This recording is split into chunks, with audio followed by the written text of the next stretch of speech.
Well, hey everybody, Clutch here on a Saturday afternoon.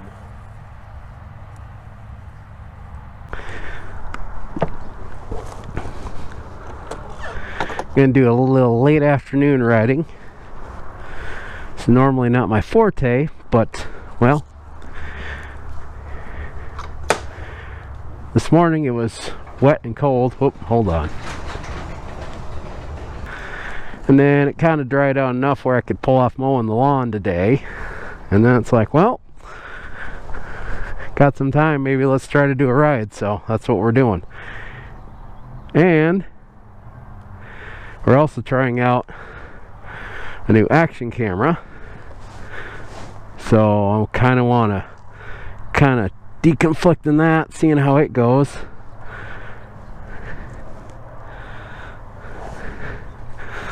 As you can see, I bought one of the cheap ones because, well,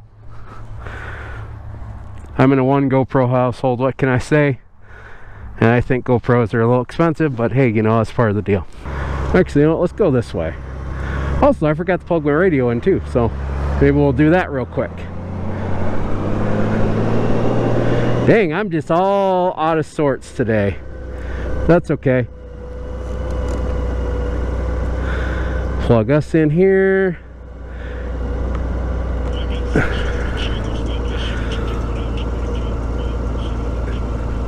Turn that down so we don't get demonetized, even though I'm not monetized, but you know, eventually I would like to be monetized, so. And I don't want to have old videos that are demonetized, so. Anyways, it is May 22nd, and well, yeah, we're kind of a chilly day today, mid-50s, so. But hey, you know what? Good enough, right? That's what we're gonna go with anyway. We're gonna take the service road today, and yeah, we're just gonna take, yeah, why not? Let's take side streets in. Why not? Because I'm thinking I might go up Nemo Road, I think. That might be a good ride for the day.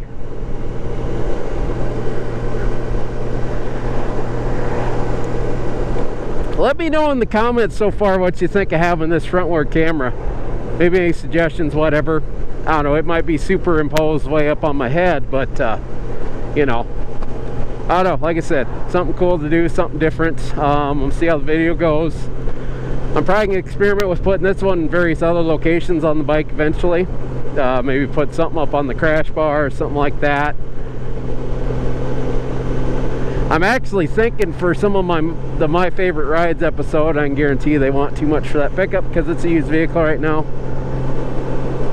Anyway, sorry, squirrel again. I'm thinking for like my favorite rides, I'm gonna mount one camera up on the, probably that little, the one you're looking at me with, that little AKASO.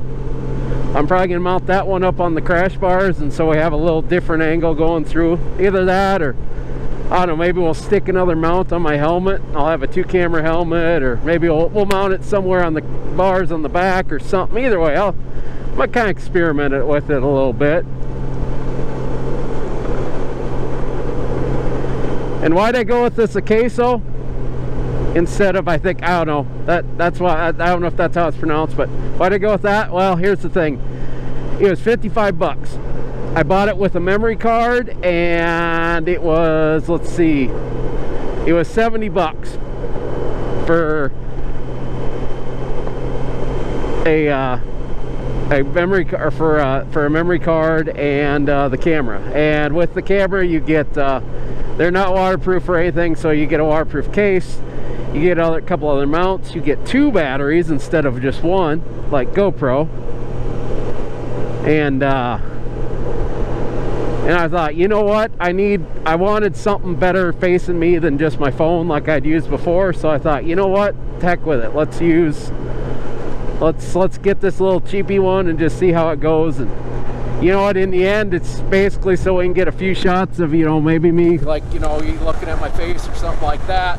So that's what we're going for there on that anyway. We'll see how it goes. Worth experimenting on anyway. And like I said, I think for 55 bucks for the camera, I don't think you could go wrong. As you can tell, this is very much a random thought video. So, and like I said, it's more of a test and whatever. So, give another little view of going on into Rapid City here. If you're wondering what this road is, this is what they call Sturgis Road. Now, in Blackhawk there, where that light was, we just went past, this becomes Business Loop 90. So this is the old business loop. And this is the old, basically old highway 14 and 16 used to run through here. So yeah, this is kind of the nice little scenic route into work, I guess. I don't know if it's quite scenic. I mean, there is a gravel quarry right next to me, but it's a nice little route right now with the construction going on. Rapid City the way it is, it's kind of a nice little, it's like my final escape route out of town, because every other route I go to get to work is got construction on it, and it's major construction. And like the busiest street in Rapid City, which is Omaha, basically consolidating down to 2 lanes.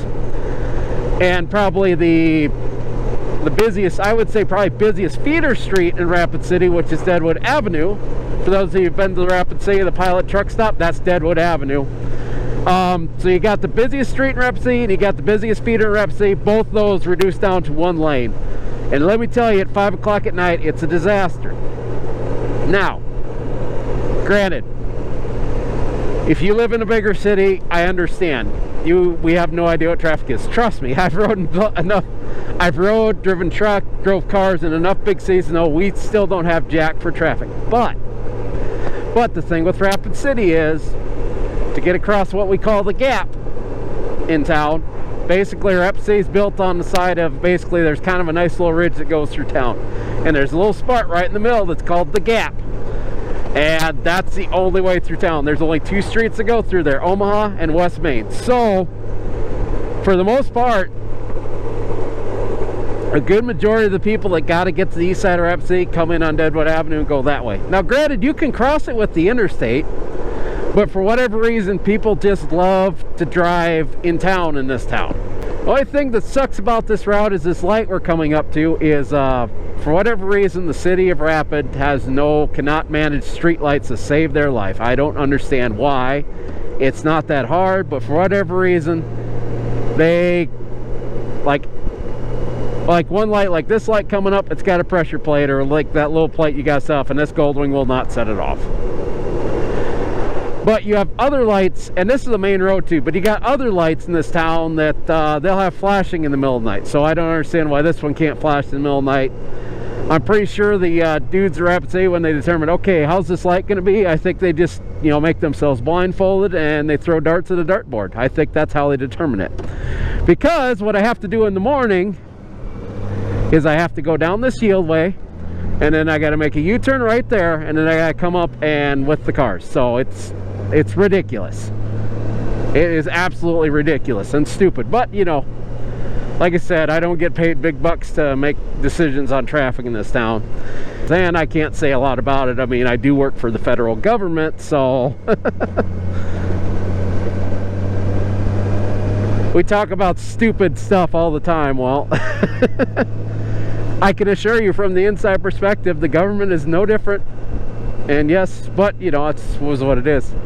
Here's the thing, I don't work for the federal government for the love of my job or anything like that. I work for the federal government because I treasure my time off.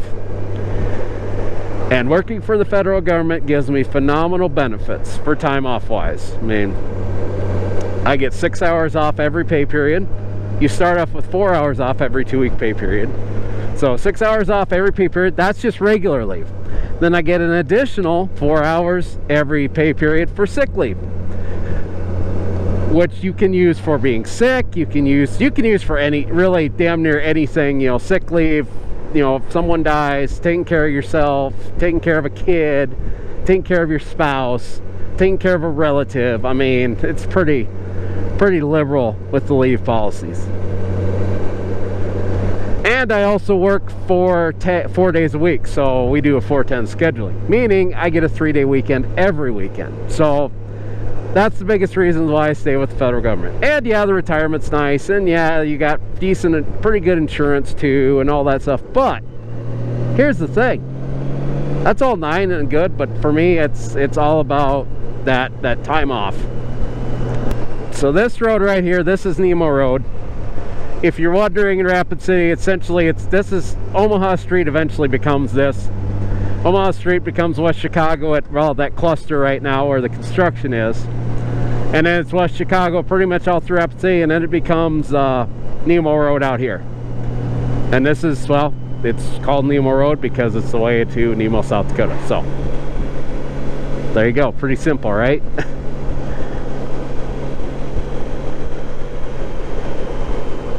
And also, if you've ever been out here and done Dakota Thunder Run, this is the route we take into Sturgis. I'm thinking maybe that's where I'm gonna go. I think I might go to Sturgis tonight, maybe. Little history on this area here. You'll notice that all of a sudden the forest is kind of gone.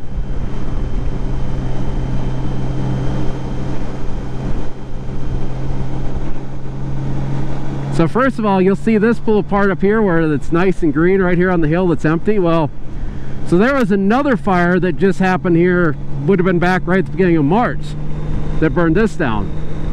So you'll see this little, and there's like kind of a line coming up right here. Watch out, turkey. You can kind of see a fire break right there they dug. So, but also in here, you'll notice all these trees are gone. That's because in 1989, fire broke out in August, or no, I believe it's the end of July. I don't know. But basically a fire broke out here, and well, this is what it all burned. This used to be all, there used to be trees all over these hills years ago, way back then. Not anymore, as you can see. And it was a pretty, at the time, it was a pretty intense and memorable fire. I mean, there was pictures from the fire. I believe it was in the Rapid City Journal where they were taking a picture from downtown Rapid City, and you could watch the flames crowning.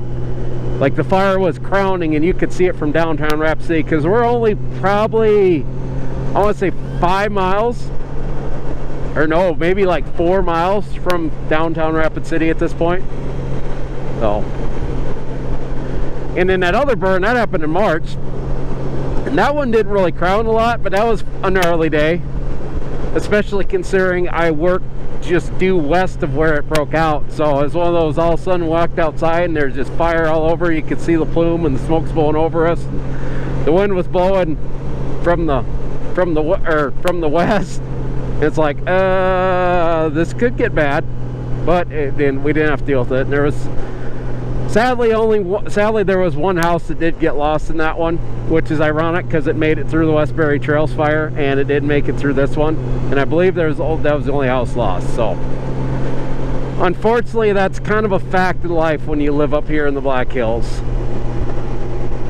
Granted, you don't hear about our fires like you do the California ones, and I'm not going to be out here being the bitter guy that's like, no one cares about us. Because here's the thing. We're in the middle of nowhere. We're a flyover state. That forest fire in March was probably one of the, I mean, it wasn't a terribly big fire, but it was a bigger deal around here just because it was so close to Rapid City. But in the end, it's threatening maybe 20,000 people on the west side of Rapid City, maybe 30. Because you think about the population of Rapid City is, I want to say 70,000, and well over half of them live east of the Gap. So a little different in South Dakota when a fire breaks out, because there ain't a lot of people that get threatened by it. So, you know, I understand that there's some places where, you know what, they just get more coverage because they got more people, and more people that are going to be concerned about it. So, I mean, here's the thing, news is driven by ratings, people. So if you're complaining about the news not covering the good news, well, here's the deal. Bad news sells, unfortunately. So that's just the way it is. So you can either be butthurt about it or you can just accept it. I choose to just kind of accept it. The great thing about Nemo Road is, like I said, it's kind of so obviously 385 is the main part. That's the main thoroughfare that goes straight through the middle of the Black Hills. Now this is just a little side road, so if you're looking for a little different route to get you through the hills, this is it. It's a pretty cool little road. It's not a terribly technical road. Speed limit's 55 on it. It's mostly sweepers. There's a couple pretty decent curves on it, but you know, there's maybe one or two that are pretty good hairpins. Otherwise, it's pretty much sweepers, and you can pretty much run the speed limit down this road and generally not even slow down for most of the corners, or most of the corners, if you're a halfway decent rider. If you suck at riding, that's a different story. I think I should come up with some cool clickbaity title like OMG or maybe a picture of me like all like, you know, what happened? You know, like a what happened? You know, something like that. Who knows? We'll figure out something, I guess. Either that or I'll just come up with some stupid lame title like the ride about nothing 2 or the video about nothing 2 or something like that. This is the outskirts of Nemo here. Now, that right there, that's a place called Big Mama's. Not a bad little place to catch a beer during the rally. Plus you got an awesome view. Check out that view. I mean, that's a hell of an awesome view.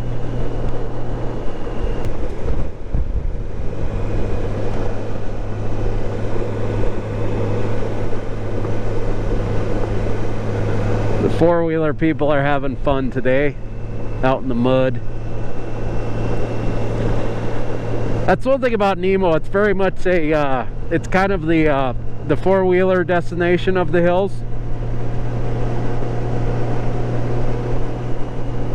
Biggest part of that because it's right on the Centennial Trail. Plus there's a lot of gravel roads in the hills that kind of end up in Nemo.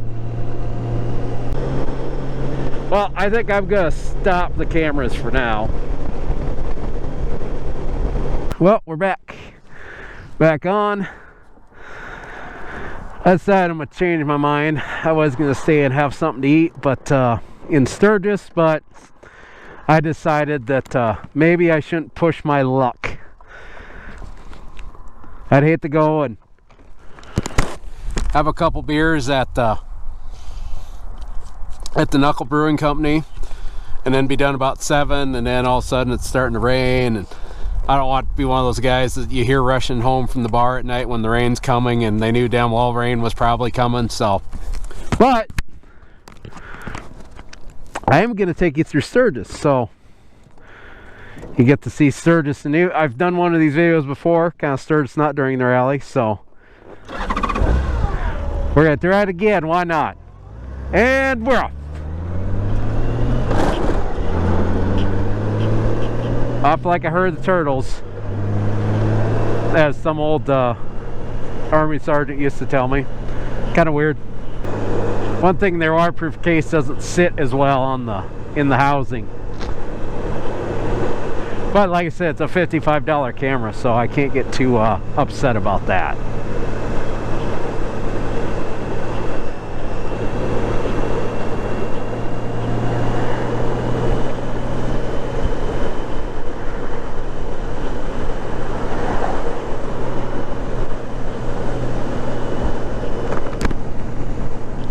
So what we're coming in here, that's the interstate right there. This is exit 32.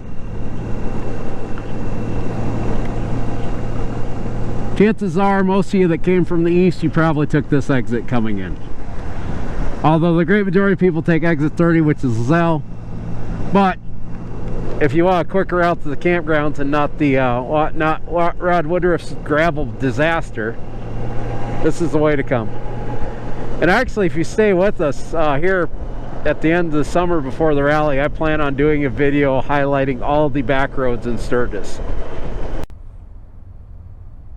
All right, we're running again.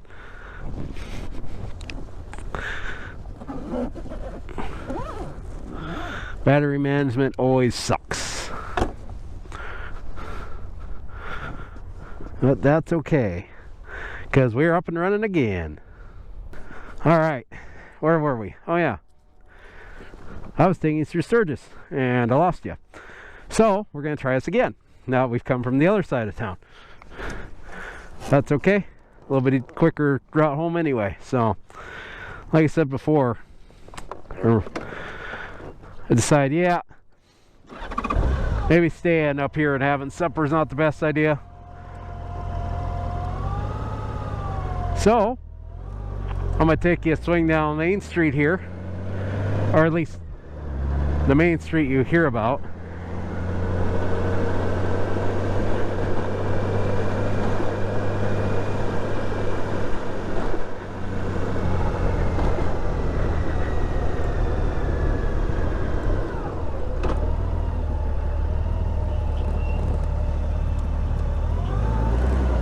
I have no idea what's going on in town, but town's kind of busy tonight.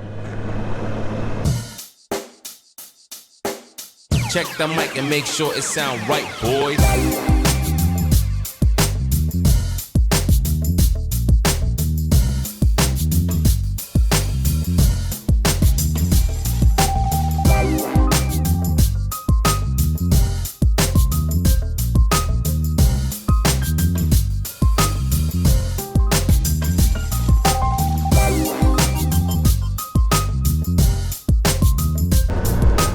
I know most of the time people like to go out of town on Lozelle. I'm not being, you know, maybe go down at once to see what's there, but at the end, I found that this way is a little bit easier way to get out of town, even if you are going west.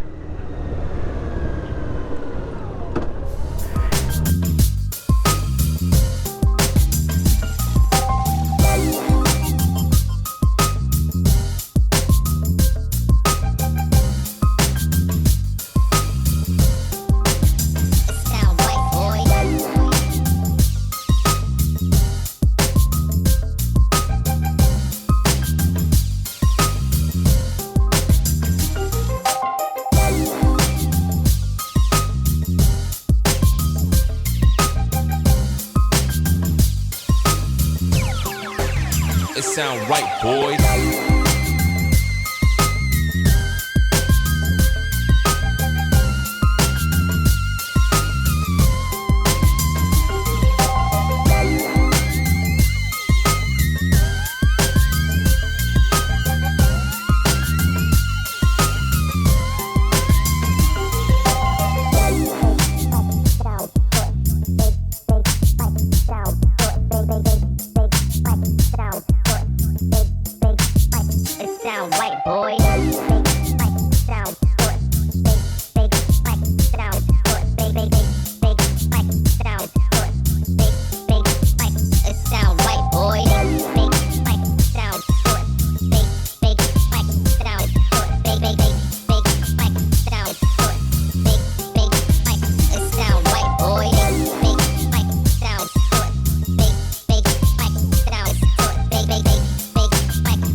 Sound right, boys.